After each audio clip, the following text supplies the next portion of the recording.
የወታደሩ አመጽና ቤተ መንግስቱ የነጌሌው ጦር ያመጽ እንቅስቃሴ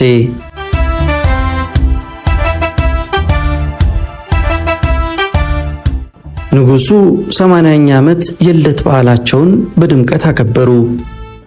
ልደታቸውን እንዳከበሩ በማግስቱ የነጌሌው ጦር አመጸ።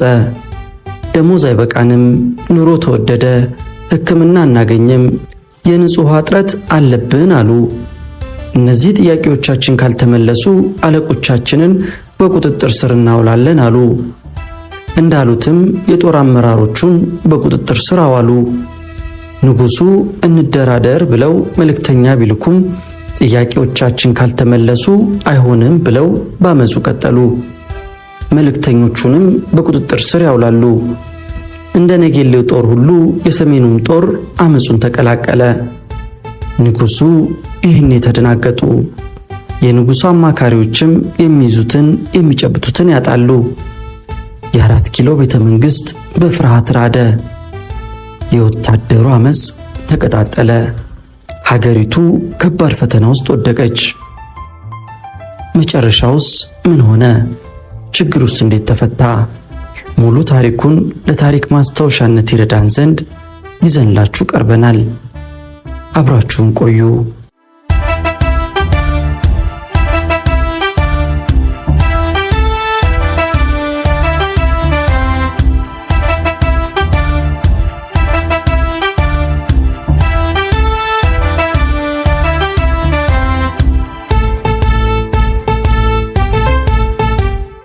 የወታደሩ አመጽና ቤተ መንግስቱ የወታደሩ ክፍል ያመጽ እንቅስቃሴ ህዝቡ በንጉሳዊ አገዛዝ ላይ ቀስ በቀስ በይፋና በተስፋፋ መልኩ ማመጽ የጀመረው ከንጉሱ 80ኛ የልደት በዓል መከበር በኋላ ነበር። በተለይ የወታደሩ ክፍል ለንጉሱና ለዘውዱ ታማኝነቱን በቃለ መሐላ በማረጋገጡ ለግማሽ ምዕተ ዓመት ለአፄ ኃይለ ሥላሴ መንግስት ፍጹም ታማኝና አገልጋይ ሆኖ ቢቆይም ከታማኝነቱና ከቀን አገልጋይነቱ አንጻር ሲታይ ምንም የተለየ ጥቅም የማያገኝ በድህነቱ የተነሳ ኑሮ የቆረቆዘ ከዚህም በላይ ብዙ ግፍና በደል የሚፈጸምበት ስለነበረ የኑሮን ሁኔታ እያነሳ ማጉረምረም የጀመረው ቀደም ብሎ ሲሆን በጉልህ ማሰማት የጀመረው ግን ከንጉሱ 80ኛ የልደት በዓል በኋላ ነበረ።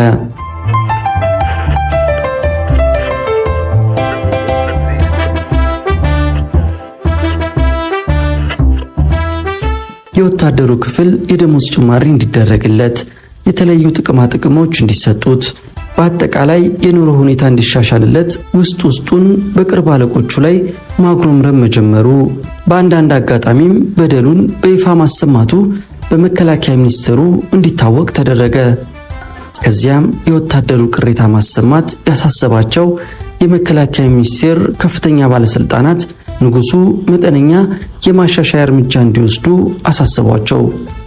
ጥያቄው በይፋ ከወታደሩ ቀርቦ በወታደሩ አስገዳጅነት መልስ ከመስጠት ይልቅ በንጉሠ ነገሥቱ መልካም ፍቃድ ለሚወዱት ሰራዊት የኑሮ ማሻሻያ ተደረገ ቢባል የበለጠ ጠቀሜታ ይኖረዋል ብለውም መከሯቸው። ግፊትም አደረጉ።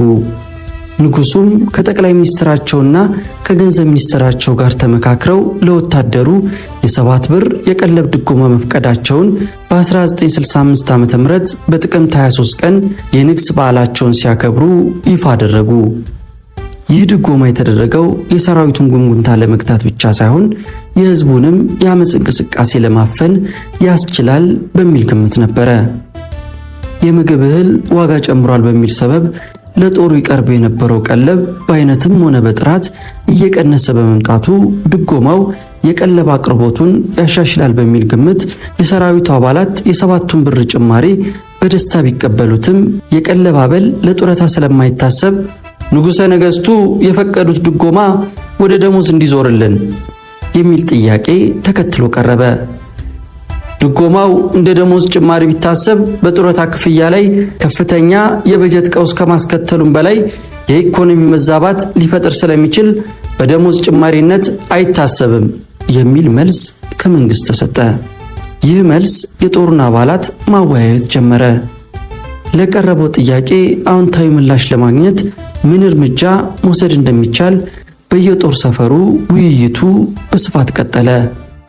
ነገሌ የሚገኘው 4ኛ ብርጌድ የቀለብ ድጎማው ከደሞዝ ጋር እንዲታሰብ ብሎ ላቀረበው ጥያቄ አዎንታዊ ምላሽ ባለማግኘቱ የጦሩ አባላት ተቆጥተው በሰራዊቱ የረጅም ዘመን ታሪክ ተደርጎ የማይታወቅ የአመፅ እርምጃ ለመውሰድ ዝግጅት አደረጉ። በወቅቱ የብርጌዱ አዛዥ የነበሩትን ኮሎኔል ፍቅር ወልደ ትንሳኤን ጦሩ ስለሚወዳቸውና ስለሚያከብራቸው እኛ በምንወስደው ያልተጠበቀ እርምጃ በእርሶ ላይ የማይፈለግ መጉላላትና ጉዳት እንዳይደርስቦ በፍቃዶ ወይም በሥራ አመካኝተው ወደ አዲስ አበባ እንዲሄዱ ሲሉ የጦር አባላት ሐሳብ አቀረቡላቸው። ኮሎኔል ፍቅሩም በቀረበላቸው ሐሳብ ተስማምተው ወደ አዲስ አበባ ሄዱ።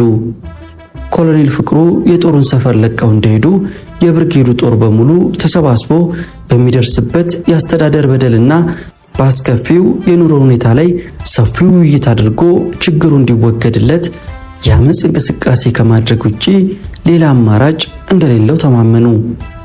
ታኅሳስ 7 ቀን 1966 ዓ.ም የጦር አባላት ከአዛዦቻቸው ቁጥጥር ውጭ ሆነው በታሪካቸው ለመጀመሪያ ጊዜ ለአመፅ ተግባር ከግምጃ ቤት የጦር መሳሪያ ወጡ። ከዚህ በኋላ በጦሩ ሰፈር የሚገኙትን መኮንኖች በሙሉ አሰሩ።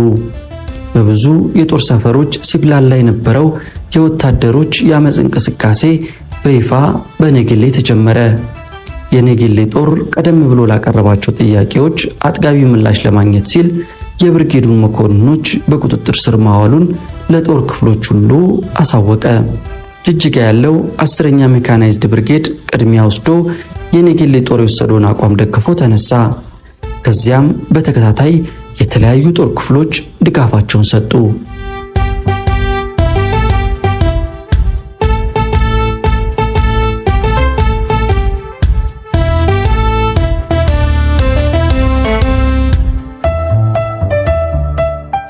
የነገሌ ጦር ማመጹና የተወሰኑ ጥያቄዎችን ማቅረቡ የመከላከያ ሚኒስቴር የነበሩትን ጄኔራል ከበደ ገብሬ ሲሰሙ ከመጠን በላይ ደነገጡ።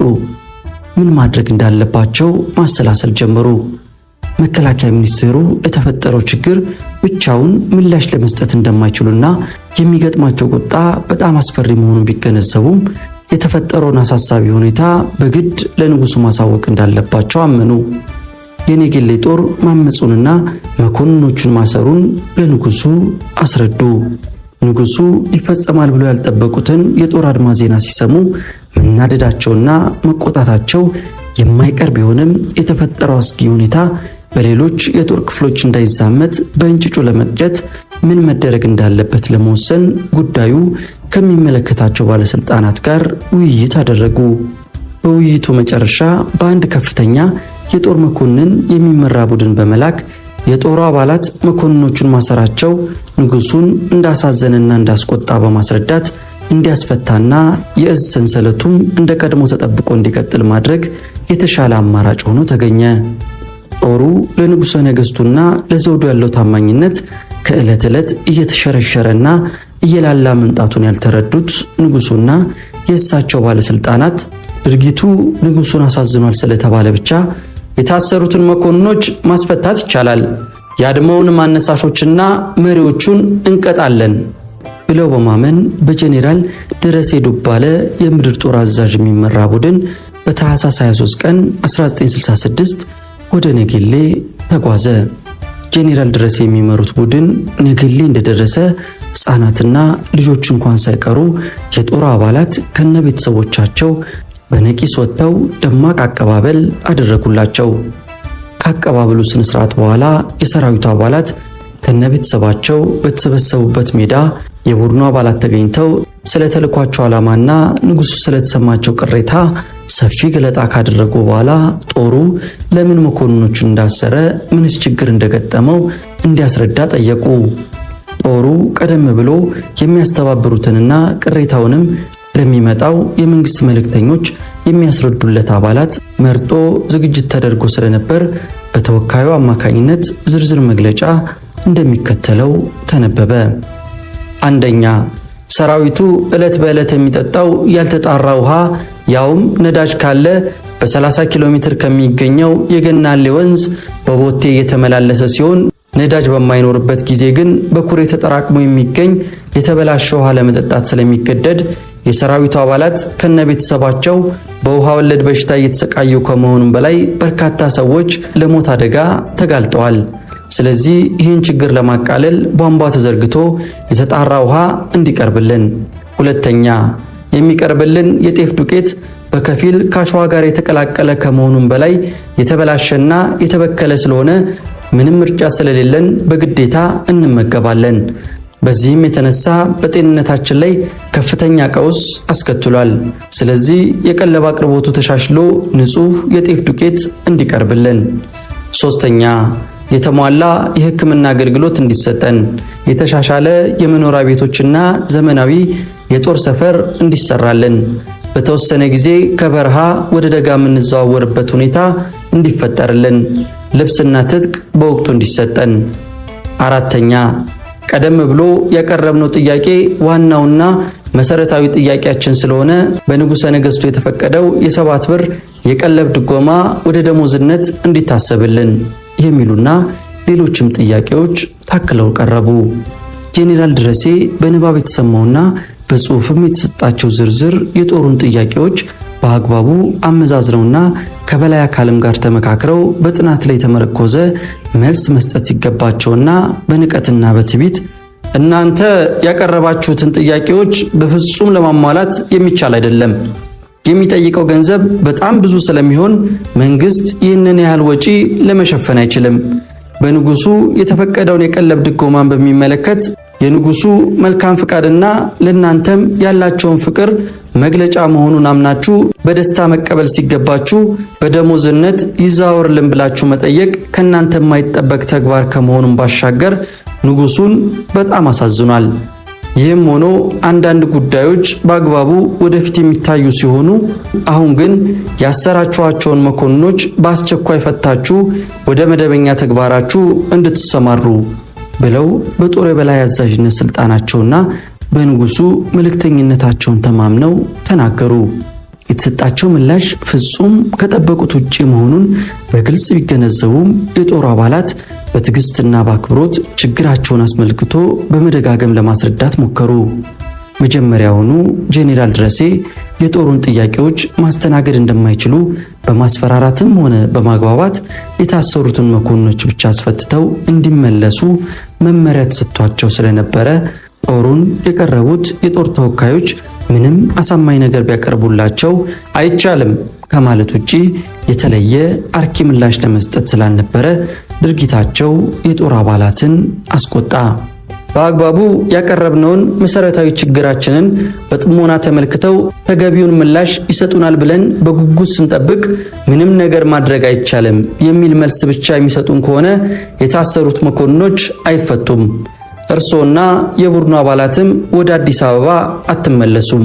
ለጥያቄያችን አመርቂ ምላሽ እስኪገኝ እዚሁ በእኛ ቁጥጥር ስር ትቆያላችሁ ብለው የመጨረሻውን የጦሩን ውሳኔ ገለጡላቸው። ጄኔራል ድረሴና የቡድኑ አባላት ጭራሽ ያልጠበቁት ነገር ስለገጠማቸው በጣም ተደናገጡ። የሚይዙት የሚጨብጡትም ጠፋቸው።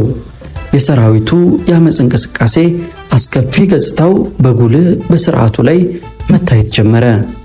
የነጌሌን ጦር ንቅናቄ የመራው ሻምበል ባሻ ፋንታሁን አድማሱ ሲሆኑ ምክትሎቹም ሻምበል ባሻ ማሞ እጅጉና ወታደር ተስፋዬ ጉርሜሳ ነበሩ።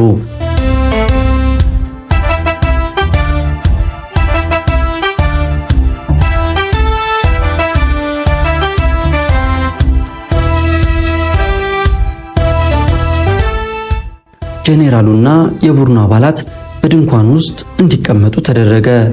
የጦሩ አባላት ምናልባት በቃልና በጽሑፍ ያቀረብነውን ችግር ቀረብ ብለው ሲያዩት ሊረዱን ይችሉ ይሆናል በሚል ግምት ለቡድኑ አባላት ጦሩ የሚመገበውን ምግብ እንዲመገቡ፣ የሚጠጣውንም ውሃ እንዲጠጡ አቀረቡላቸው። እነ ጄኔራል ድረሴ የቀረበላቸውን ምግብና ውሃ ሲመለከቱ እንኳን ሊበሉትና ሊጠጡትም ቀርቶ በዓይናቸውም እንኳን ለማየት በመጠየፋቸው የቀረበው ምግብና ውሃ ተመለሰ። በዚህ ሁኔታ ለአንድ ምሽት ያለ ምግብና ውሃ አደሩ። በሁለተኛው ቀን ረሃቡና ውሃ ጥማቱ እየጠናባቸው ስለመጣ የቀረበላቸውን ምግብ እየተጠየፉ በሉ፣ ውሃውንም እየቀፈፋቸው ጠጡ። ከዚያን ጊዜ ጀምሮ በእገታ በቆዩበት 3 ቀናት ጦሩ የሚመገበውን በአሸዋ የተሞላ ምግብ ሲመገቡ፣ ያልተጣራ ውሃ ሲጠጡ ቆዩ። ጄኔራል ድረሴና የቡድኑ አባላት መታሰራቸው በአዲስ አበባ እንደተሰማ ከፍተኛ ድንጋጤ ፈጠረ። ፍጹም ይፈጸማል ብለው ያላሰቡት ድፍረት የተሞላበት እርምጃ በአንድ የጦር ክፍል መወሰዱ ሁሉም ሊያምነውና ሊቀበለው የሚችለው አልነበረም። በጉዳዩ ላይ የሚመለከታቸው ባለስልጣናት ውይይት አድርገው አንድ አጠቃላይ ስምምነት ላይ ደረሱ። የነገሌ ጦር የወሰደው እርምጃ በመጥፎ አርአያነቱ በሌሎችም የጦር ክፍሎች በመስፋፋት ያልተጠበቀ ችግር ሊያስከትል ስለሚችል የጦር ኃይል ተጠቅመን የታሰሩትን መኮንኖች ማስፈታትና ለመቀጣጫ በአድማው መሪዎች ላይ ከባድ እርምጃ መውሰድ አለብን ያሉ ባለስልጣናት ቢኖሩም ከብዙ ክርክርና ውይይት በኋላ በከፍተኛ የመከላከያ ሚኒስቴር ባለስልጣናት የሚመራ ሌላ ቡድን በመላክ ችግሩን በሰላማዊ መንገድ መፍታት ይሻላል የሚለው ሐሳብ ተቀባይነት በማግኘቱ ሌተናል ጄኔራል ከበደ ገብሬ የመከላከያ ሚኒስቴር የነበሩት ቡድኑን እንዲመሩት ተባለ።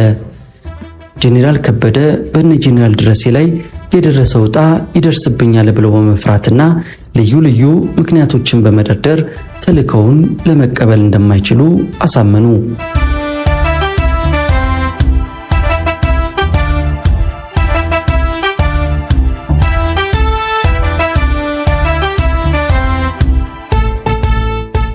ሁለተኛ አማራጭ ቡድኑን እንዲመሩ ጄኔራል አሰፋ አያና ኢታማጆር ሹም የነበሩት ተመረጡ።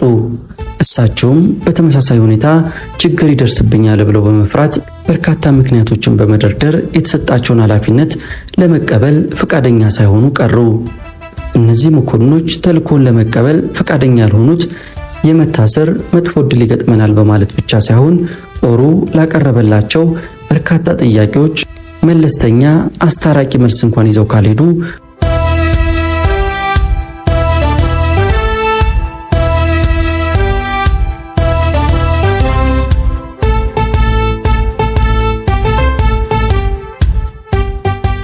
ጦሩ ያቀረባቸውን ጥያቄዎች መልስ ለመስጠት በገንዘብ እጥረት ምክንያት አይቻልም ብለው የተከራከሩት የጦር የበላይ አዛዦች ሳይሆኑ ሲቪል ሚኒስትሮች እንደነበሩ ታውቋል። ሁለቱ የመከላከያ ሚኒስቴር ከፍተኛ ባለስልጣናት በደረደሩት ምክንያት በወታደሮች አመጽ ወደሚታመሰው የአራተኛ ብርጌድ ጦር ሰፈር ሄዶ የታገቱትን መኮንኖች ለማስለቀቅ ፈቃደኛ ለመሆናቸው ከተረጋገጠ በኋላ ብርጋዴር ጄኔራል አበራ ወልደ ማርያም የአየር ኃይል አዛዥ የነበሩ ነገሌ ድረስ ሄደው ጦሩን አነጋግረውና አግባብተው የታገቱትን ሰዎች አስለቅቀው እንዲመለሱ በንጉሱ ታዘዙ። የተጣለባቸውን ኃላፊነት ተቀበሉ። እኚህ ጄኔራል ከምድር ጦር ጋር ቀጥተኛ ግንኙነት ስላልነበራቸውና የጦሩ ባልደረቦች በገለልተኝነት ስለሚመለከቷቸው ከዚህም በላይ በአፄ ኃይለ ሥላሴ የመጨረሻ ጥቂት የአገዛዝ ዓመታት ውስጥ በንጉሱ ከፍተኛ የገንዘብ ችሮታ ማበረታታትና ግፊት የተነሳ በመቂ አካባቢ ከፍተኛ የእርሻ ተቋም አደራጅተው የግል ጥቅማቸውን ለማሳደድ ከመጀመራቸው ውጪ እንደ ሌሎቹ ጄኔራል መኮንኖች በከፍተኛ ንቅዘት ውስጥ ያልተዘፈቁና በመጠኑም ቢሆን የሰራዊቱ አባላት አክብሮት ይሰጣቸው ስለነበረ መመረጣቸው ትክክል ነው ማለት ይቻላል። ጄኔራል አበራ የሚመሩት ቡድን በታህሳስ 27 ቀን 1966 ነገሌ ደረሰ። የአራተኛ ብርጌድ አባላት እንደተለመደው ቤተሰባቸውን አሰባስበው ጄኔራል አበራን በክብርና በታላቅ ስነ ስርዓት ተቀበሏቸው።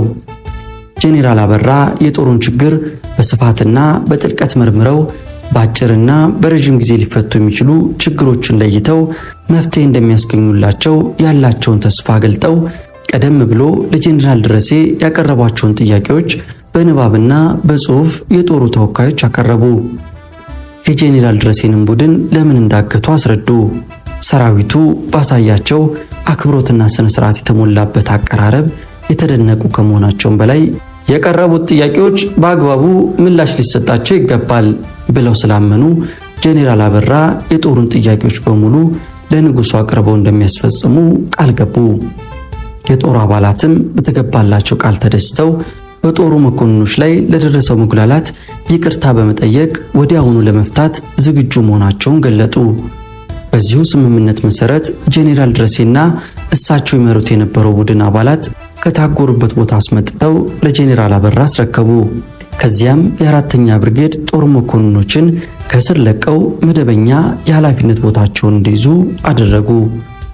ጄኔራል አበራ በእሳቸው አማላጅነት በተገኘው ውጤት በጣም በመደሰት ለጦሩ ምስጋና ካቀረቡና ጦሩ ላቀረበላቸው ጥያቄ በጎ ምላሽ ለማስገኘት ያልተቆጠበ ጥረት እንደሚያደርጉ ዳግመኛ ቃል ገብተው በስነ ስርዓት አሸኛኘት ከተደረገላቸው በኋላ ጄኔራል ድረሴን ከቡድኑ አባላት ጋር ይዘው ወደ አዲስ አበባ በረሩ።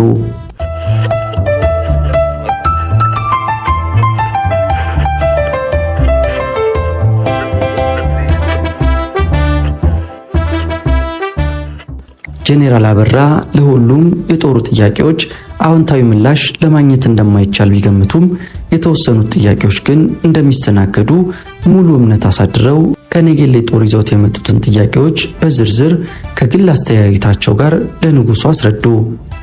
በጽሑፍ ተዘጋጅቶ የተሰጣቸውንም የጦሩን ማመልከቻ ቀረቡ። በቦታው ተገኝተው ያዩትን የጦሩንና የቤተሰቡን አሳዛኝ ኑሮ ሁኔታም በሚገባ ገለጡ። አንድ የሰራዊት አካል አድማ ቀስቅሶ ንጉሠ ነገሥቱ የሾማቸውን መኮንኖች ከማሰሩም በላይ ንጉሱ ራሳቸው የላኩትን ቡድን በድፍረት ማገቱ ቅር ቢያሰኛቸውም ጉዳዩን በጥሞና መመርመር አስፈላጊ መሆኑን ተገነዘቡ። ከዚሁ ግንዛቤ በመነሳት ጉዳዩ የሚመለከታቸው ሚኒስትሮችና ከፍተኛ የጦር ጄኔራሎች በጠቅላይ ሚኒስትሩ በአቶ አክሊሉ ሀብተወልድ ሰብሳቢነት ተሰብስበው ከሁሉም አቅጣጫ አገናዝበውና አመዛዝነው ጥያቄዎቹን እንዲመረምሩና የውሳኔ ሐሳብ እንዲያቀርቡላቸው መመሪያ ሰጡ። የተሰየመው ኮሚቴ ለአንድ ወር ያህል በጉዳዩ ላይ ሰፊ ውይይትና ክርክር አካሄደ። በርካታ ሐሳቦችና አስተያየቶችም ቀረቡ። በውይይቱ ወቅት በአንድ ሐሳብ ላይ ለመስማማት ሳይቻል ቀረ። የኮሚቴው አባላት በሐሳብ ተለያዩ። የቀረቡትን ጥያቄዎች በደፈናው ውድቅ ማድረግ አንችልም። ያለ ጥርጥር ጦሩ ችግር አለበት። ባይሆን እንኳን ለተወሰኑት ጥያቄዎች አዎንታዊ ምላሽ ሰጥተን የቀሩት በጊዜ ሂደት ሊስተናገዱ ይገባል። የሰባቱ ብር ጥያቄም ይህን ያህል መጋነን የለበትም። በጡረታ በጀት ላይ የሚያስከትለው ጭማሪ አነስተኛ ስለሆነ ወደ ደሞዝ ብናዞረው አይጎዳም። ይህን ለማድረግ ባንችል ሊከተል የሚችለውን አደጋ ከግንዛቤ ውስጥ ማስገባት ይኖርብናል የሚል አስተያየት የሰጡ የኮሚቴ አባላት እንደነበሩ ተረድተናል። አብዛኛዎቹ የኮሚቴ አባላት ግን ከዚህ ተቃራኒ አቋም ያዙ። ጦሩ ላቀረባቸው ጥያቄዎች አዎንታዊ ምላሽ ቢሰጥ በብዙ አቅጣጫ የሚያስከትለው ጉዳት በቀላሉ ሊጠገን የሚችል አይሆንም። በቅድሚያ በበጀት ላይ የሚመጣው ጫና መጤን አለበት። የሀገራችን ኢኮኖሚ በጣም ደካማ መሆኑ እየታወቀ ጦሩ ያቀረባቸውን ጥያቄዎች በከፊልም ቢሆን ለማሟላት ይቻላል ብሎ መገመት ዘበት ነው። የምግብና የውሃ አቅርቦት ማሻሻል፣ የተሟላ ሕክምና አገልግሎት መስጠት፣ ልብስና ጫማ እንደተጠየቀው ማቅረብ፣ ሌሎችንም ችግሮች መፍታት በምንም ተአምር አይቻልም። ከዚህም በላይ አንድ የጦር ክፍል በአድማ ተነሳስቶ አለቆቹን በማሰር ለሚያቀርባቸው ተገቢ ያልሆኑ ጥያቄዎች ሁሉ በጎ ምላሽ የምንሰጥ ከሆነ መቆሚያው የት ነው? ነገ ውሎ አድሮ የፖለቲካ ጥያቄ አንግበው ቢነሱ ምን ምላሽ መስጠት እንችላለን? ስለዚህ ለሌላውም የጦር ክፍል መቀጣጫ እንዲሆን የመጨረሻ ማስጠንቀቂያ ሰጥቶ የነጌሌውን ጦር መበታተን፣ ከዚህ አልፎ የሚያስቸግርና በአመፁ ተግባር የሚገፋበት ሆኖ ከተገኘ በሌላ ጦር መምታት ለችግሩ የመጨረሻ መፍትሄ ያስገኛል በሚለው ሐሳብ ላይ የኮሚቴው አባላት ተስማሙ። ይህንኑ ስምምነታቸውንም ለንጉሱ አቅርበው በማስረዳት አሳመኑ። ንጉሱ የቀረበላቸውን የውሳኔ ሐሳብ ተመልክተው ከደገፉ በኋላ ውሳኔው በምድር ጦር በኩል ለነገሌ ጦር እንዲገለጥ፣ የመከላከያ ሚኒስቴርም ውሳኔውን አመቺ በመሰለው መንገድ እንዲያስፈጽም ሙሉ ስልጣን ንጉሱ ሰጡ። በዚሁ ንጉሳዊ ትዕዛዝ ላይ በመመርኮዝ የቀለብ መደጎሚያ ተብሎ የተፈቀደው 7 ብር ወደ ደሞዝ እንደማይለወጥ፣ ሌሎችንም የጦሩን ጥያቄዎች በአገሪቱ ላይ በደረሰ የኢኮኖሚ ድቀት ምክንያት ለማሟላት እንደማይቻል በምድር ጦር በኩል በተላለፈ መልእክት በ4ኛ ክፍለ ጦር አማካኝነት ለ4ኛ ብርጌድ ተገለጠ። የጦሩ አባላት የመጨረሻውን ንጉሳዊ ውሳኔ በቴሌግራም እንደሰሙ ማመን ተሳናቸው። ቁጣቸውም በጣም ገነፈለ። ወዲያውም ስብሰባ ተጠራ። የጦሩ አባላት ተሰብስበው በተሰጠው ውሳኔ ላይ ውይይት አደረጉ። በሰላማዊ መንገድ ያቀረቡትን ጥያቄ ከመጤፍ ሳይቆጥሩ በደፈናው አይቻልም የሚል ያልጠበቁትን መልስ በማግኘታቸው በአመፁ እንቅስቃሴ ከመግፋት ውጪ ምንም ምርጫ እንደሌላቸው ተማመኑ። ከዚህ በኋላ የብርጌዱ መኮንኖች በሙሉ ከቤታቸው እንዳይወጡ ትዕዛዝ ተላለፈ። የበታች ሹማምንቶች በሙሉ ኃላፊነት ወሰዱ። ከመሳሪያ ግምጃ ቤት የተለያዩ የጦር መሳሪያዎችን ወጪ ሆነው እያንዳንዱ ወታደር ታጠቀ። የነገሌ ከተማ የመገናኛ ጣቢያዎችን፣ የአየር ማረፊያ ሜዳውን፣ ልዩ ልዩ የመንግስት መስሪያ ቤቶችን፣ የከተማውን ዙሪያና ገዢ ቦታዎችን፣ የጦር ሰፈሩንና አካባቢውን፣ ወደ ከተማው የሚያመሩትን መንገዶች በሙሉ ተቆጣጠሩ።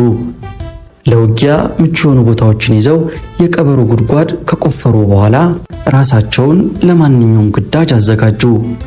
በአካባቢው የሚገኘው ተነጣይ መድፈኛ ሻምበልም ከ4ኛ ብርጌድ ጎን እንደሚሰለፍ አሳውቆ የንቅናቄው ተሳታፊ ሆነ።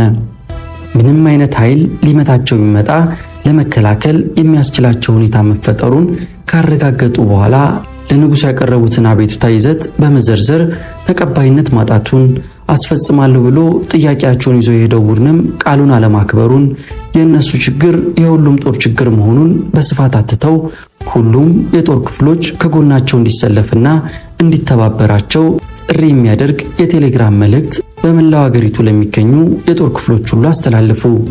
አስመራ የሚገኘው የ2ኛው ክፍለ ጦር ከነገሌው ጦር የተላከውን ቴሌግራም ይዘት በጥሞና ከመረመረና ካጠና በኋላ በአጭር ጊዜ ውስጥ የነገሌው ጦር ያቀረባቸውን ጥያቄዎች በሙሉ የጦሩ አባላት እንደሚደግፉ፣ ከነገሌም ጦር ጎን ተሰልፈው እንደሚታገሉ አቋማቸውን ግልጽ አደረጉ። የወሰዱትን አቋም የጦር ክፍሎች ሁሉ እንዲያውቁላቸው በግልባጭ አስታወቁ።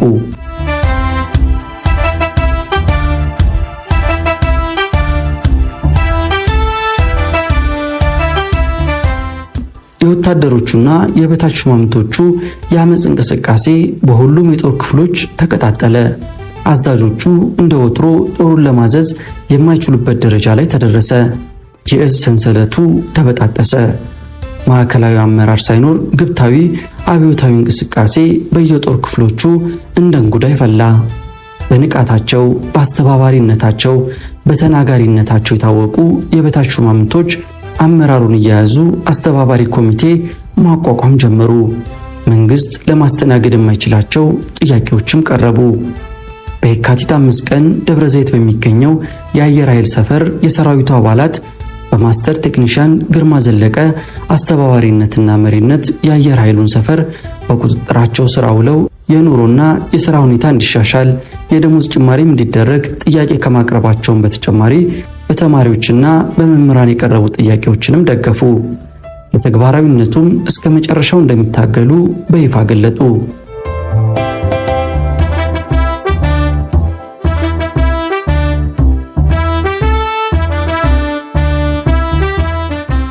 በየካቲት 17 ቀን በምስራቅ ኢትዮጵያ የሚገኘው የ3ኛው ክፍለ ጦር አባላት አምፀው በመነሳት የድሬዳዋንና የሐረር ከተሞችን፣ መንግስታዊ ተቋማትንና የተለያዩ ድርጅቶችን፣ የጦር ሰፈሮችን፣ የመገናኛና የአየር ማረፊያ ጣቢያዎችን በቁጥጥራቸው ስር በማዋል የክፍለ ጦሩን አዛዥ ጄኔራል ኃይሌ ባይከዳኝን አሰሩ። የነገሌን ጦር አቋም በመደገፍ የደሞዝ ጭማሪ እንዲደረግ ጥያቄ አቀረቡ። ለዚህም የአመፅ እንቅስቃሴ ድጋፍ እንዲያደርጉላቸው ለሌሎች የጦር ክፍሎች ድምፃቸውን አሰሙ። ከያቅጣጫው ጦር ያቀረበው የደሞዝ ጭማሪ አስቸኳይ ምላሽ ካላገኘ እንደ ሰደድ እሳት እየተቀጣጠለ የመጣው እንቅስቃሴ ጸንቶ የቆየውን የአፄ ኃይለ ሥላሴን መንግስት አደጋ ላይ ሊጥለው እንደሚችል ተገመተ።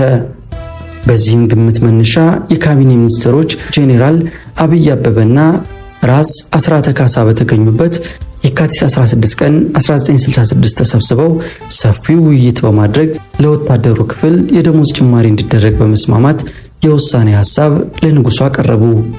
ንጉሱም የቀረበውን ሐሳብ እንዳለ ተቀበሉት።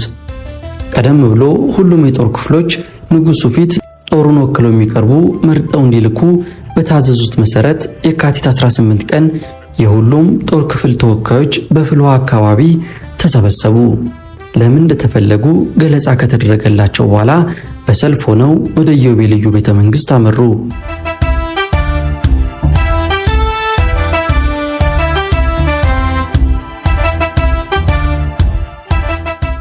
ቤተ መንግስት እንደደረሱ በቤተ መንግስቱ ፊት ለፊት በሚገኘው ሜዳ ተሰብስበው የንጉሱን መምጣት እንዲጠባበቁ ተደረገ።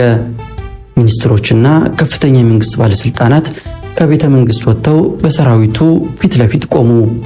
ቀጥለውም ንጉሱ ፊታቸውን አጥቁረውና አኮሳትረው ከቤተ መንግስት ወጥተው ቦታቸውን ያዙ። ንጉሱ ፊት እንዲነበብ በቅድሚያ የተዘጋጀውን ጽሑፍ ሻለቃ ታምራት ጎበዜ ያነበበ። ጽሑፉ በአጠቃላይ ይዘቱ የወታደሩን ጉስቋላ ሕይወት፣ ወታደሩና ቤተሰቡ በኑሮ ውድነት ምክንያት የተከሰተውን የኑሮ ሸክም መሸከም የማይችሉበት ደረጃ ላይ መድረሳቸውን፣ በየዕለቱ የሚፈጸምባቸውን የአስተዳደር በደሎች የሚያብራራ ሆኖ በመጨረሻ ንጉሱ መፍትሄ እንዲሹለት የሚያሳስብ ነበረ። የጦሩ ጥያቄ ተነቦ እንዳበቃ በንጉሱ ገጽታ ላይ የማልቀስ ሁኔታ በግልጽ ተስተዋለ። የእሳቸውን ሁኔታ የተመለከቱ ሚኒስትሮችም ሁሉ እንባ በእንባ ሆኑ። እዚያ የተሰበሰቡት የንጉሱን እንደዛ መሆን በማየታቸው ተደናገጡ፣ በሁኔታውም አዘኑ።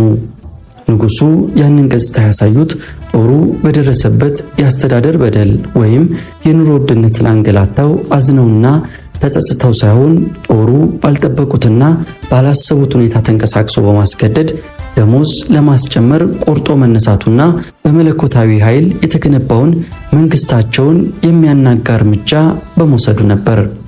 ሆኖም ንጉሱ እንባ የወረዳቸው ይመስል አይናቸውን ጠረግ አድርገው ለወታደሩ የደሞዝ ጭማሪ መፈቀዱን አስታወቁ።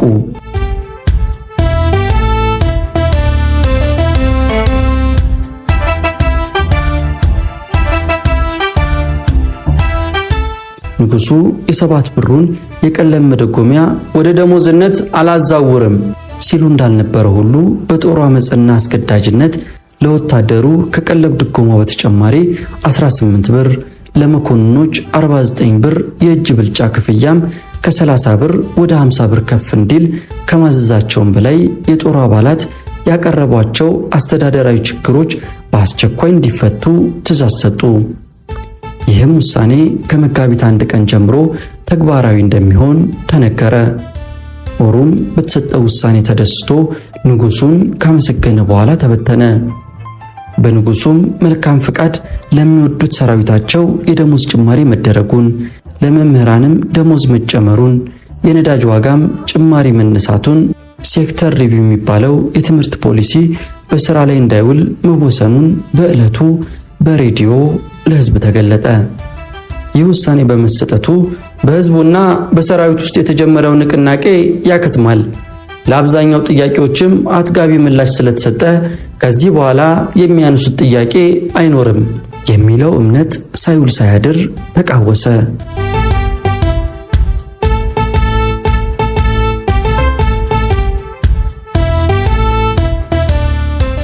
የሰሜኑ ጦርም ከዚህ እንቅስቃሴ ለየት ባለ ሁኔታ ከባድ ጥያቄ ይዞ መጣ። የተደረገው ጭማሪ በቂ አይደለም፣ ከኛ በኋላ የተመሰረተችው ሶማሊያ እንኳን ለወታደሮቿ መነሻ ደሞዝ 100 ብር ስትከፍል ለኛ 150 ብር ያንሰናልና ደሞዛችን ዝቅተኛው 150 ብር ይሁን የሚል ጥያቄ አነሱ። ይህም ንጉሱ ጋር ደረሰ።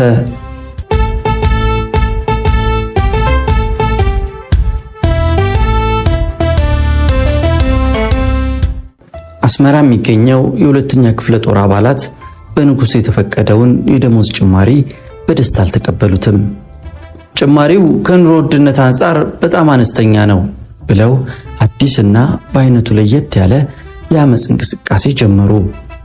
በመጋቢ የ50 አለቃ ዮሐንስ፣ በሻለቃ ባሻ ሽፈራውና በሻምበል ባሻ ግዛው ቀስቃሽነትና አመራር ሰጭነት በአስመራና አካባቢዋ የሚገኙ የጦር ክፍሎችን በሙሉ ፎርቶ ባለው የጦር ሰፈር ተወካዮቻቸውን እንዲልኩ መመሪያ ተላለፈ።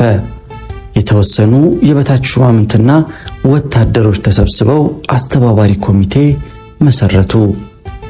የክፍለ ጦር መኮንኖች በሙሉ ከቤታቸው እንዳይወጡ ትዕዛዝ ተላልፎ የጦሩ ንዑሳን ክፍሎች በሙሉ በበታች ሹማምንቶች እዝ ስር ወደቁ። ወታደሮች የጦር መሳሪያ አውጥተው ታጠቁ። የመገናኛ ጣቢያዎችን፣ የተለያዩ የመንግስት ድርጅቶችን፣ ባንኮችንና የአውሮፕላን ማረፊያዎችን ከተቆጣጠሩ በኋላ የሬዲዮ ጣቢያውን ያዙ። የጦር ክፍል በአመፅ ተነሳስቶ ሬዲዮ ጣቢያ ሲይዝ ይህ የሁለተኛ ክፍለ ጦር ወታደሮች ድርጊት የመጀመሪያው ሲሆን የንቅናቄውን አገር አቀፋዊ ባህሪ ይበልጥ አጎላው።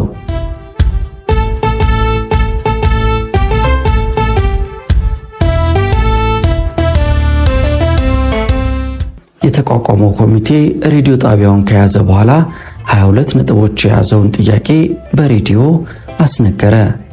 ንጉሱ የፈቀዱት የደሞዝ ጭማሪ የሰራዊቱን ፍላጎት የማያረካ በመሆኑ የአንድ ወታደር ደሞዝ መነሻ 150 ብር እንዲሆን የሚለው ዋናውና መሰረታዊ ጥያቄ ሆኖ ቀረበ። የቀሩት ጥያቄዎች በአብዛኛው በአስተዳደራዊና ኢኮኖሚያዊ ጉዳዮች ላይ ያተኮሩ ሲሆን ፖለቲካዊ ጉዳዮችም ታክለዋል። እነዚህ ጉዳዮች በአግባቡ ካልተስተናገዱ የአመጹ እንቅስቃሴ እንደሚቀጥል አስታውቀው በያዙት ሬዲዮ ጣቢያ በመጠቀም የኢትዮጵያን ሕዝብ ለአመጽ እንዲነሳሳ ቅስቀሳ ማካሄድ ጀመሩ። የመላው ሕዝብ ትኩረትም ወደ ሰሜን ጦር ዞረ። ያልተጠበቁ ክስተቶች ከየአቅጣጫው መታየታቸው ግራ ያጋባው የአፄ ኃይለ ሥላሴ መንግስት የሁለተኛ ክፍለ ጦር ድርጊት ከሁሉም በይበልጥ አስጨነቀው፣ አሳሰበውም። የጭንቀቱና የሐሳቡ መሰረታዊ ምክንያቶች ሁለት ነበሩ። እነርሱም አንደኛው የጦሩ ሬዲዮ ጣቢያው መያዝ ሲሆን በሬዲዮ ጣቢያው ተጠቅሞ መላውን ሕዝብና ሰራዊቱን ሲቀሰቅስና የዘውዳዊ አገዛዙን መንግስታዊ ስርዓት እስከ መጨረሻው ለማስወገድ ምክንያት ሊሆን ይችላል ከሚለው ግምት የመነጨ ነው። ሁለተኛው ኤርትራን ለመገንጠል የሚንቀሳቀሱ ወንበዴዎች አጋጣሚውን ተጠቅመው ፍላጎታቸውን ለማሟላት ከሞከሩ ከባድ ጉዳት ከማድረሳቸውም በላይ ሁኔታው ከቁጥጥር ውጭ ወጥቶ የሀገሪቱን አንድነት አደጋ ላይ ሊጥል ይችል ይሆናል ከሚለው ስጋት የመነጨው ጭንቀትና ሐሳብ ናቸው። በዚህም የተነሳ በአስቸኳይ አንድ መልእክተኛ ንጉሱ ልከው ከአመጹ መሪዎች ጋር ንግግር እንዲጀመር ተወስኖ በጄኔራል አሰፋ አያና የሚመራ የመልእክተኛ ቡድን ወደ አስመራ ተላከ። ኮሚቴው ጄኔራል አሰፋን በክብር ተቀብሎ ስላቀረባቸው ጥያቄዎች ዝርዝር መግለጫ ከሰጠ በኋላ እዚያው ውሳኔ እንዲሰጡበት በሬዲዮ ያሰሟቸውን ጥያቄዎች በጽሑፍ አቀረቡላቸው።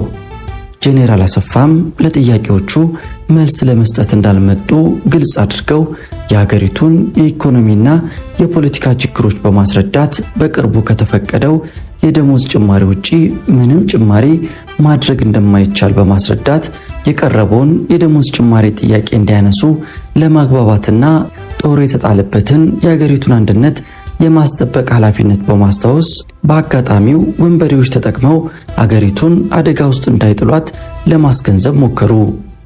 ይሁን እንጂ የጄኔራል አሰፋ ገለጣና ማብራሪያ የኮሚቴውን አባላት ሳያረካ ቀረ። ስለዚህም የሰሜኑ ጦር እንቅስቃሴ አስተባባሪዎች የራሳቸውን አቋም ለማብራራትና የልዑካን ቡድኑ አባላትን ለማሳመን ከፍተኛ ጥረት አደረጉ። በቅርቡ ነፃነቷን የተጎናጸፈችው ሶማሊያ እንኳን ለወታደሮቿ መነሻ ደሞዝ 100 ብር ስታደርግ የረጅም ጊዜ አገልግሎት በታማኝነት ለሰጠነው የኢትዮጵያ ወታደሮች መነሻ ደሞዝ 150 ብር ቢያንሰን እንጂ የሚበዛብን ሊሆን አይችልም።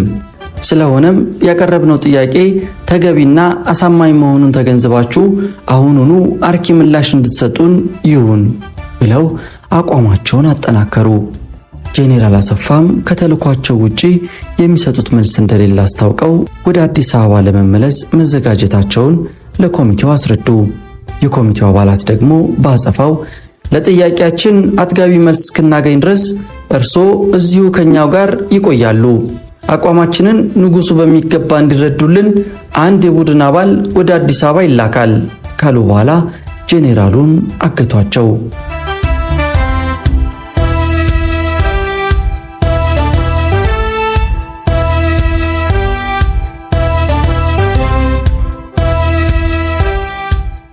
ወደ አዲስ አበባ የተላከው ግለሰብ በአስመራ የተመለከተውን ምስቅልቅል ሁኔታ፣ የጦር አዛዦች ብዙዎቹ በእስር ቤት እንደሚገኙና እዙ በጠቅላላው በበታች ሹማምንት እጅ እንደወደቀ፣ የኮሚቴው መሪዎች ያቀረቡት ጥያቄዎች ፍጻሜ ካላገኙ ወደ ጦር ሰፈራቸው እንደማይመለሱ ማረጋገጡን፣ ጄኔራል አሰፋም መታሰራቸውን ለንጉሱ ግልጽ አድርጎ ግርማዊነታቸው አስቸኳይ ምላሽ ካልሰጡ ለኤርትራ ተገንጣዮች ምቹ ሁኔታ ተፈጥሮ የሀገሪቱ አንድነት አደጋ እንደሚገጥመው አስረዳ። ንጉሱም የችግሩን ስፋትና ጥልቀት ከአማካሪዎቻቸው ጋር በሰፊው ከተወያዩበት በኋላ የጦሩን ፍላጎት ማሟላት እንዳለባቸው ተስማሙ። ሰራዊቱ ያቀረባቸው ጥያቄዎች በሙሉ እንደሚሟሉ ለኮሚቴው እንዲገለጽ በሚልም የእልፍኝ አከላካዩ ጄኔራል አሰፋ ደምሴ የንጉሱ ልዩ መልእክተኛ ሆነው ወደ አስመራ ተላኩ። ጄኔራል አሰፋ ደምሴም ከኮሚቴው ጋር ተገናኝተው ተልኳቸውን በዝርዝር አስረዱ። ጦር ያቀረባቸውን ጥያቄዎች በሙሉ እንደሚሟሉ ንጉሱ መፍቀዳቸውን ከገለጡ በኋላ የኮሚቴው አባላት ጥያቄዎቻቸውን በገጽ ንጉሱ ፊት ቀርበው በስርዓት እንዲያስረዱና ከጃንሆይ አንደበት በቀጥታ ውሳኔውን እንዲሰሙ፣ የታሰሩት መኮንኖች ተለቀው ወደ ስፍራቸው እንዲመለሱ፣ ታግቶ የሚገኘው የፊተኛው መልእክተኛ ቡድን እንዲለቀቅና ወደ አዲስ አበባ እንዲሄድ በሚሉት ነጥቦች ላይ ስምምነት አደረጉ። በዚህም ስምምነት መሰረት የኮሚቴው አባላት አዲስ አበባ ሄደው ንጉሱ ፊት ቀረቡ። የወታደሩ ደሞዝ መነሻ 150 ብር ሆኖ በየደረጃው የደሞዝ ጭማሪ እንደሚደረግ፣ ሌሎችም አስተዳደራዊና ኢኮኖሚያዊ ጥያቄዎች በቅደም ተከተል ተፈጻሚ እንደሚሆኑ ጃንሆይ ለኮሚቴው አባላት አረጋገጡ።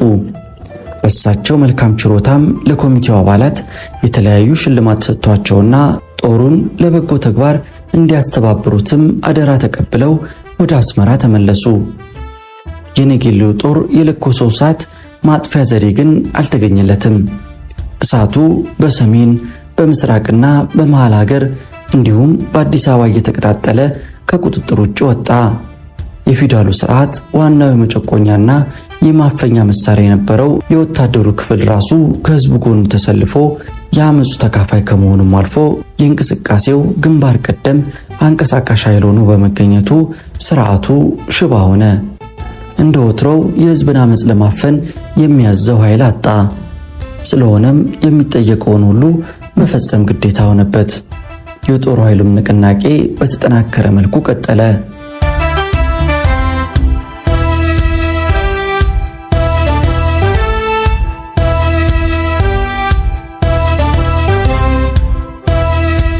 ኪነታዊ የጦር ክፍሎችም አቋም ወሰዱ።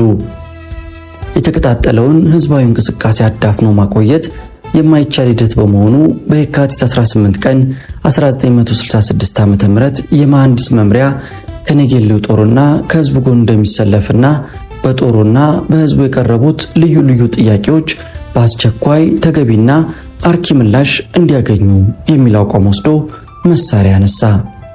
አካባቢውንም በፈንጂ አጠረ። የመከላከያ ሚኒስትሩም የወሰደውን አቋም እንዲያውቁለት አደረገ። በእሳቸውም አማካኝነት የመሐንዲስ መምሪያ ማመፁ ለንጉሱ ተነገረ። የንጉሱ ትዕግስትም ተሟጦ ከመጠን በላይ ተቆጡ። አስቸኳይ እርምጃ መወሰድ አለበት ብለውም ወሰኑ። አንድ ጦር ታዞ መሐንዲሱ መምሪያን መምታት አለበት የሚል ውሳኔ ሰጡ።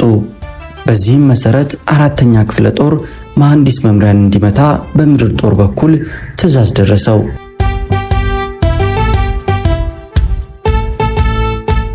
የአራተኛ ክፍለ ጦር በትዕዛዙ መሰረት የመሐንዲስ መምሪያን አመፅ ለመደምሰስ መሳሪያ አውጥቶ ለመንቀሳቀስ ዝግጅቱን አካሄደ። መሐንዲስ መምሪያን ለመምታት የአራተኛ ክፍለ ጦር አባላት ለንቅናቄ ዝግጁ መሆናቸው እንደተሰማ የኪነታዊ ክፍሎች ማለትም መሳሪያ ግምጃ ቤት መምሪያ፣ ስንቅና ትጥቅ መምሪያ፣ መገናኛ መምሪያ፣ ማመላለሻ መምሪያ፣ ሙዚቀኛ መምሪያ፣ የሕክምና መምሪያ እንዲሁም አርሚ አቪዬሽን አዛዦቻቸውን በማግለል የጦር መሳሪያ በመምዘዝ ከመሐንዲስ መምሪያ ጎን በመሰለፍ 4ኛ ክፍለ ጦርን ለመዋጋት መዘጋጀታቸውን አሳወቁ። በበታች ሹማምንቶች አስተባባሪነትና አመራር ታጥቆ የተነሳው የኪነታዊ ክፍሎች ኃይል ከመሐንዲስ መምሪያ ጎን በመሰለፍ 4ኛ ክፍለ ጦርን ለመውጋት ዝግጁ መሆኑ እንደታወቀ የ4ኛ ክፍለ ጦርን አዛዥ ብቻ ሳይሆን የመከላከያ ሚኒስትሩንና ንጉሱንም ጭምር አስደነገጠ። እንደ ቀድሞውም የፈለጉትን ትዕዛዝ ሰጥተው የሚፈልጉትን ለማስፈጸም የማይችሉበት ደረጃ መድረሳቸውን የሚጠቁም ክስተት መፈጠሩን የተረዱት የመከላከያ ሚኒስትር ጦሩ የመጨረሻውን የማጥቃት እርምጃ እንዲወስድ ትዕዛዝ ከመስጠት ተቆጠቡ። የ4ኛ ክፍለ ጦር ወታደሮችም ወንድሞቻቸው በህብረት ተነሳስተው የሰራዊቱ ችግር መፍትሄ እንዲያገኝ ጥያቄ ሲያቀርቡና ከህዝቡ ጎን ተሰልፈው ዓላማውን ሲደግፉ እነሱ የሰራዊቱንና የህዝቡን እንቅስቃሴ ለማክሸፍ መሳሪያ በማውጣት በወንድሞቻቸው ላይ ጥይት መተኮስ ፍጹም አስፈላጊ ያለመሆኑን ከመቅጽበት ተገንዝበው አቋማቸውን በመለወጥ ከኪነታዊ ክፍሎች ጎን መቆማቸውን አሳወቁ። የነጌሌውንም ጦር አቋም ሙሉ በሙሉ እንደሚደግፉ ግልጽ አደረጉ። ሰራዊቱና የህዝቡ ጥያቄ የእነሱም ጥያቄ መሆኑን ተቀብለው ጥያቄዎቹ በሙሉ አዎንታዊ ምላሽ እስኪያገኙ ድረስ ያነገቡትን መሳሪያ ወደ ግምጃ ቤት እንደማይመልሱ አስታወቁ። በዚህ አይነት የጦሩ እንቅስቃሴ እየሰፋና እየጠነከረ መምጣቱ የገዢውን መደብ አስደነገጠ። በንቀትና በቸልተኝነት ሲመለከቱት የነበሩት የመንግስት ባለስልጣናት የሚይዙት የሚጨብጡት ጠፋቸው። ንጉሱም በተመሳሳይ ሁኔታ የማይደፈረውና የማይገሰሰው ስልጣናቸው በመደፈሩ ቢያዝኑና ቢቆጡም ውጥረቱን ለማርገብ የተወሰነ ጥገናዊ የይስሙላ እርምጃ መውሰድ እንዳለባቸው እየተገነዘቡ መጡ። ከዚህም በላይ የቅርብ አማካሪዎቻቸውና የንጉሳዊ ቤተሰብ አባላት የተወሰነ መለስተኛ እርምጃ ካልወሰዱ ያስጨርሱናል፣ ቢያንስ የካቢኔ አባላትን ይቀይሩ እያሉ ንጉሱን በሞቶታቸው በየካቲት 20 ቀን 1966 ዓ.ም የአክሊሉን ካቢኔ ማባረራቸውን ንጉሱ ይፋ አደረጉ። የአፄ ኃይለ ሥላሴ መንግስት ለመጀመሪያ ጊዜ በህዝብ ግፊት ለረጅም ዓመታት በስልጣን ላይ የቆየውን የጠቅላይ ሚኒስትር አክሊሉ ሀብተወልድን ካቢኔ ማፍረሱ ምን ያህል የፖለቲካ ክስረት እንዳጋጠመው የሚያረጋግጥ መረጃ ሆነ። የካቢኔ ሚኒስትሮቹ ከስልጣን መውረድ የህዝቡ የትግል ውጤትና በመጠኑ የሚያስደስት ቢሆንም መሰረታዊ ጥያቄዎች የሚመልስ ስላልነበረ ለትግሉ መጠናከር ግፊት ሰጠ እንጂ ህዝብን ከትግል የሚያዘናጋ አልሆነም። የሰራዊቱ አባላትም ለዋናው ፊልሚያ የልብ ልብ ተሰማቸው።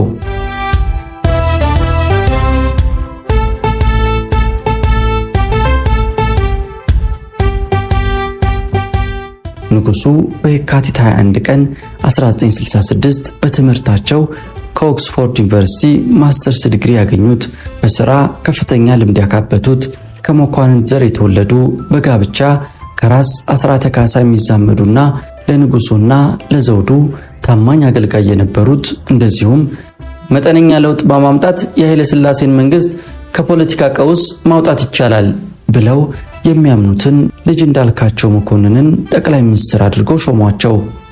እሳቸውም ንጉሱ ፊት ቀርበው ቃለ መሐላ ፈጸሙ። ከጠቅላይ ሚኒስትሩ ሹመት ጋር ጄኔራል አብይ አበበ የመከላከያ ሚኒስትር ሆነው ተሾሙ።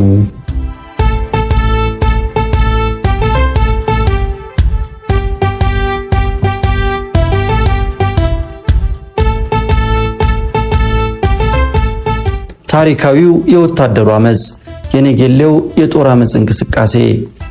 ንጉሱ 80ኛ ዓመት የልደት በዓላቸውን ባከበሩ ማግስት የነጌሌ ጦር የቀሰቀሰው አመጽ በመላው ሀገሪቱ ተስፋፍቶ ለዚህ ደረጃ በቃ። የወታደሩም እንቅስቃሴ እየተቀጣጠለ ሄዶ ንጉሱን ከስልጣን እስከ ማውረድ የደረሰ ሊሆን ችሏል። ውድ የኢትዮ ትዝታ ቤተሰቦች የወታደሩን የአመጽ እንቅስቃሴ ለታሪክ ማስታወሻነት ይረዳን ዘንድ ይዘንላችሁ ቀረብን። በተለየ መልኩ እንድናቀርብላችሁ የምትፈልጉት የታሪክ ሁነቶች ካሉ ጥቆማዎች ስጡን። አስተያየታችሁ ይጠቅመናልና በአስተያየት መስጫው ላይ ሐሳባችሁን ስጡን። ለዛሬው ግን በዚያ በቃን። ይህም የኢትዮጵያ ታሪክ ነው።